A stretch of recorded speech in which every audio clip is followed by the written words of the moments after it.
بڑے بڑے پہاڑوں کے بیچ ایک نہایت ہی خوبصورت گاؤں میں ہر سال ایک رینبو برج بنتا تھا۔ وہ رینبو برج وہاں آس پاس موجود تمام علاقوں کو اس گاؤں سے ملاتا تھا۔ وہ رینبو برج نہایت ہی خوبصورت تھا جو دیکھنے والے کو حیرت میں ڈال دیتا تھا۔ اس میں بہت ہی خوبصورت رنگ تھے اور اس طرح سے لگتا تھا جیسے کسی نے آسمان پر رنگوں سے تصویریں بنا ڈالی ہوں۔ تمام گاؤں والے ہر سال بے صبری سے اس پل کے بننے کا انتظار کرتے تھے، کیونکہ ان سب کے مطابق وہ اتحاد اور دوستی کی علامت تھی۔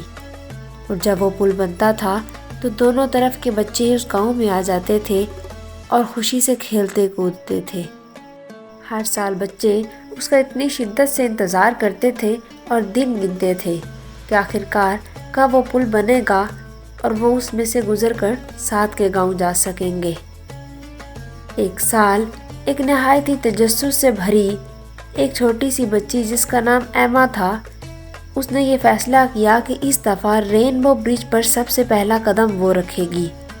جیسے ہی سورج غروب ہونے لگا اور آسمان پر رنگوں میں نہائی ہوئی وہ پل ظاہر ہونے لگی تو وہ وہاں تک پہنچی۔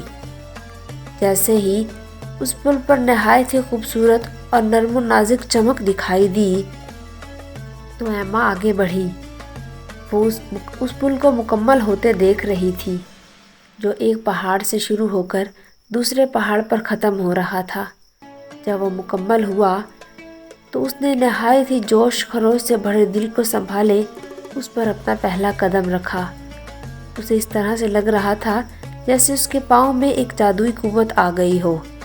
جیسے ہی اس نے اس پل کو پار کیا تو وہاں پر موجود دوسری طرف گاؤں کے بچوں نے اسے خوش آمدید کہا۔ تمام بچے ایک دوسرے کے ساتھ باتیں کرنے لگے اور ایک دوسرے کو سال بھر کی کہانیاں سنانے لگے۔ وہاں پر ہنسی تھی، کہکے تھے اور ہر طرف کھیل کود کی آواز آ رہی تھی۔ ان تمام گاؤں والوں میں بہت زیادہ فرق تھا، لیکن اس موقع پر وہ لوگ اکٹھے ہو جاتے تھے اور وہ سب ایک جیسے دکھتے تھے۔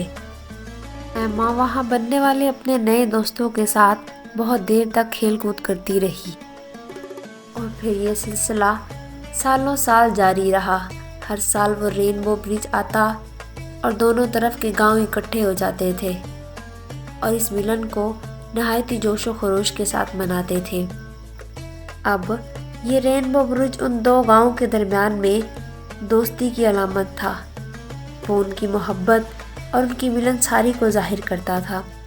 بچوں کے لگاؤ اور خوشی کو دیکھتے ہوئے دونوں گاؤں کے لوگوں نے وہاں پر ایک میلے کا انعقاد کیا جس میں دونوں طرف کے گاؤں کی ثقافت کو دکھایا جاتا تھا۔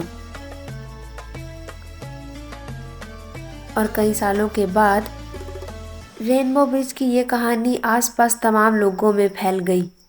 پھر مختلف ملکوں سے، مختلف علاقوں سے سیاح وہاں آیا کرتے تھے اور وہاں ہونے والے سالانہ میلے میں دونوں گاؤں کی ثقافت کو دیکھا کرتے تھے۔ وہ ان دونوں گاؤں جو کہ بظاہر بالکل مختلف تھے، جن کی ثقافت، جن کی روایات ایک دوسرے سے الگ تھی، وہاں پر ان دونوں کا اتحاد دیکھ کر متاثر ہوتے تھے۔ اب ایما بوڑھی ہو چکی تھی اور وہ اپنے آنے والی نسلوں کو رینبو برج کی کہانی سنایا کرتی تھی اور وہاں کا سالانہ ملن اب باقاعدہ ایک جشن میں تبدیل ہو چکا تھا جس میں اب موسیقی کا انتظام ہوتا تھا۔ لوگ وہاں رقص کیا کرتے تھے۔ اس کے علاوہ لوگ ایک دوسرے کو اپنے ہاتھوں سے بنے ہوئے تحفے تحائف بھی دیا کرتے تھے جو گاؤں والوں کے اتحاد کو ظاہر کرتے تھے۔ اور اس طرح سے رینبو برج آگے بڑھنے والی ایک روایت بن گئی جو لوگوں کو یہ یاد دلاتی تھی کہ چاہے کتنے ہی فرق کیوں نہ ہو جائیں، ہمیشہ ایک ایسی پل ہوتی ہے جو لوگوں کے دلوں کو ملاتی ہے اور لوگوں میں محبت بڑھاتی ہے۔